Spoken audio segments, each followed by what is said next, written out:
আসসালামু আলাইকুম সুপ্রিয় সপ্তম শ্রেণীর শিক্ষার্থী বন্ধুরা, আজ তোমাদের দেখাবো গণিতের অধ্যায় 3 অনুশীলনী 3-এর 27 নম্বর সৃজনশীল সমস্যার সমাধান। 27 নম্বরে যে আমাদের উদ্দীপকটা দেওয়া আছে সেটা হলো একটা চিত্র দেওয়া আছে, এ বি সি ডি একটা সামান্তরিকের চিত্র দেওয়া আছে। এই চিত্রের থেকে আমাদের প্রদত্ত প্রশ্নগুলোর উত্তর দিতে হবে। এখানে বলছে চিত্রে এ বি সি ডি সামান্তরিকের পরিসীমা 30 মিটার দেওয়া আছে, আর সামান্তরিক ক্ষুদ্রতর বাহুর দৈর্ঘ্য বের করতে হবে। এডিএফ ত্রিভুজের ক্ষেত্রফল নির্ণয় করতে হবে, আর চতুর্ভুজ বি সি ডি এফ এর ক্ষেত্রফল কত বর্গ সেন্টিমিটার তা নির্ণয় করো। তাহলে এখানে যে চিত্রটা দেওয়া আছে সামান্তরিকের চিত্রটা এ বি সি ডি, এখানে ডিএফটা দেওয়া আছে, এটা হলো একটা লম্ব যার দৈর্ঘ্য হলো 4 মিটার। আর আমাদের যে পরিসীমা দেওয়া আছে, যেমন এই যে ছোট বাহুগুলো দেওয়া আছে, পরিসীমারই সমান্তরাল বাহুর দৈর্ঘ্য, ছোট ক্ষুদ্রতর বাহুগুলো হলো এক্স মিটার করে, আর বৃহত্তর বাহু হলো 2x মিটার, মানে ক্ষুদ্রতর বাহুর দ্বিগুণ। তো আমাদের ক নম্বরে বলছে ক্ষুদ্রতর বাহুর দৈর্ঘ্য নির্ণয় করা, আর আমাদের দেওয়া আছে পরিসীমা। তাহলে আমরা জানি যে সামান্তরিকের পরিসীমা হলো 2 ইন্টু দৈর্ঘ্য যোগ প্রস্থ। তাহলে আমরা সেই পরিসীমার থেকে আমরা এটা করব। তাহলে ক নাম্বার আমরা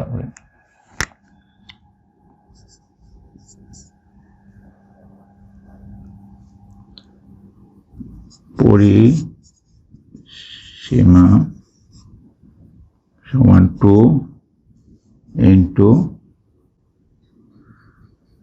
দৈর্ঘ্য যোগ প্রস্থ।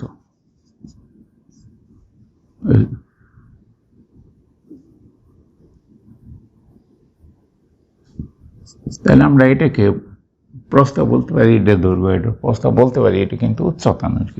তাহলে 2 ইন্টু 2x প্লাস এক্স এত মিটার সমান 2 into 3x metre equal to 6x metre.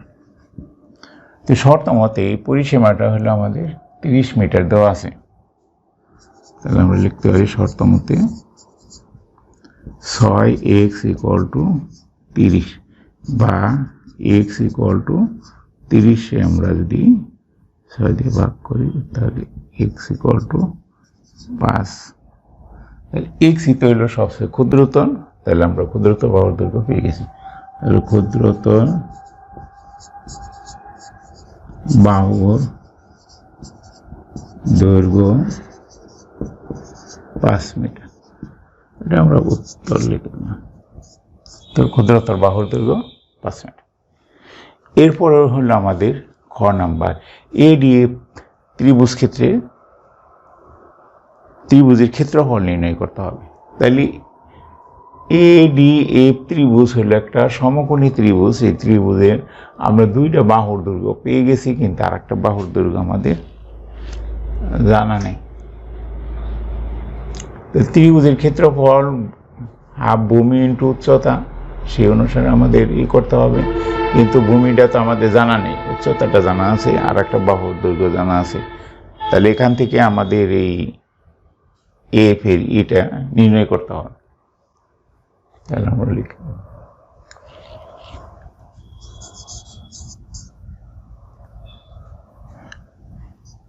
ADF সমকোণী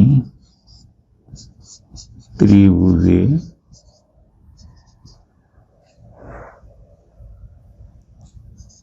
এডি সমান 5 মিটার,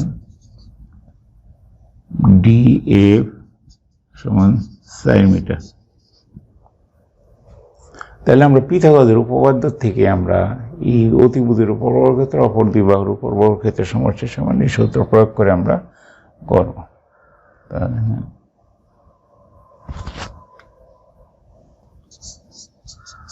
পিথাগোরাসের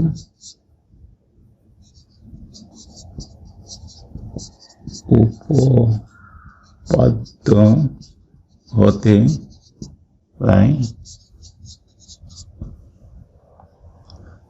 এ F square equal two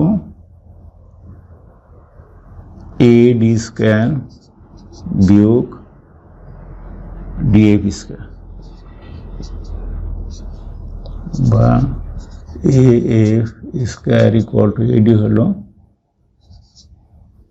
5 square বিয়োগ 4 স্কোয়ার সমান 25 বিয়োগ 16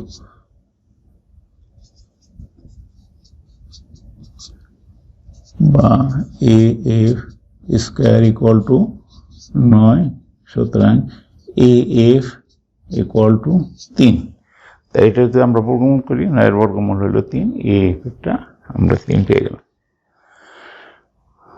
তাহলে ত্রিভুজের ক্ষেত্রফলটা আমরা নির্ণয় করব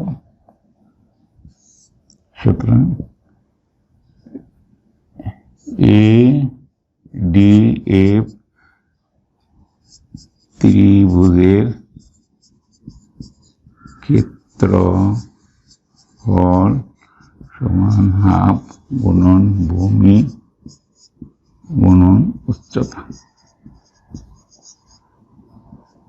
তার হাফ ভূমি হলো আমাদের 3 আর উচ্চতা হলো 4 বর্গ মিটার তাই 2 দিয়ে এটা কাটলে 6 বর্গ মিটার অর্থাৎ ত্রিভুজের ক্ষেত্রফল 6 বর্গ মিটার তো এখন আমাদের গ নম্বর বলছে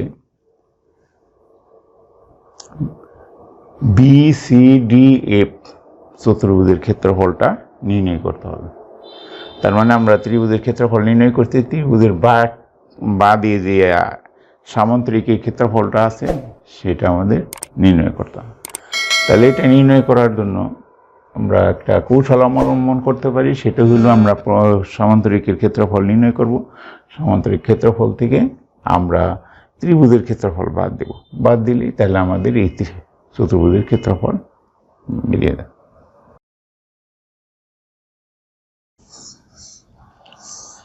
তাহলে আমরা গ নাম্বার আমরা প্রথমে সামান্তরিকের ক্ষেত্রে ক্ষেত্রফল নির্ণয় করব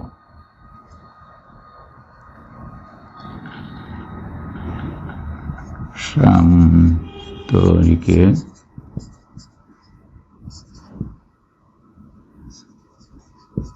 ক্ষুদ্রতর বাহু সমান 5 মিটার সামান্তরিকের বৃহত্তর বাহু 2 গুণন 5 বা 10 মিটার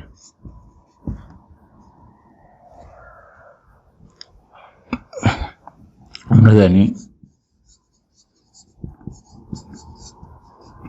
সামান্তরিকের ক্ষেত্রফল তরিকের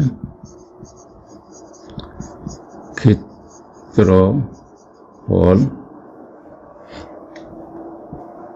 সমান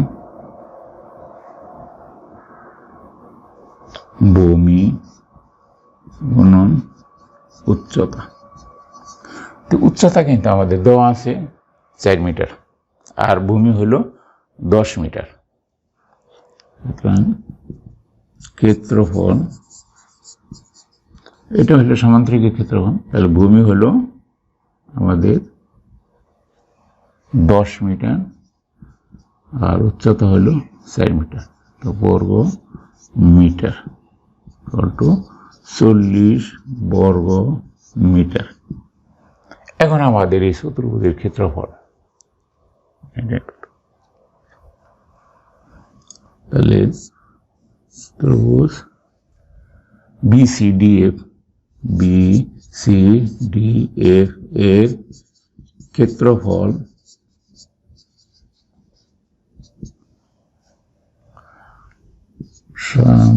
সামান্তরিকের ক্ষেত্রফল বিয়োগ ত্রিভুজের ক্ষেত্রফল।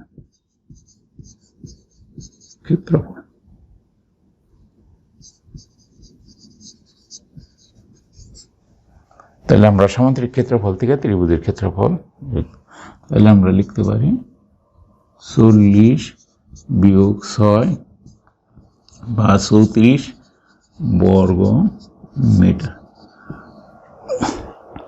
আমরা কিন্তু কাঙ্ক্ষিত জায়গায় পৌঁছে গেছি। তো চতুর্ভুজের ক্ষেত্রফল আমরা নির্ণয় করে ফেলছি, কিন্তু এখানে বলছে বর্গ সেন্টিমিটারে নির্ণয় করতে হবে। তাহলে এই যে আমাদের যে 34 বর্গ মিটার আছে, মিটারকে আমরা সেন্টিমিটারে, বর্গ সেন্টিমিটারে প্রকাশ করব। এখানে আমরা জানি 1 বর্গ মিটার হলো 10,000 বর্গ সেন্টিমিটার। আমরা জানি 1 বর্গ মিটার সমান 10,000 বর্গ সেন্টিমিটার।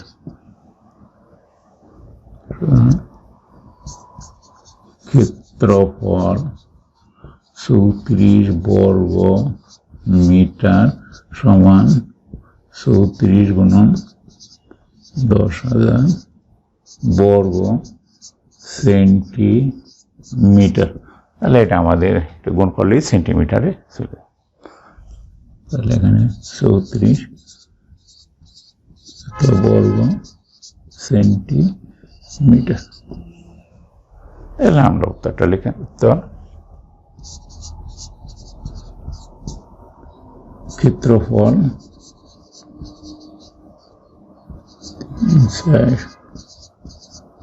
বর্গ সেন্টিমিটার।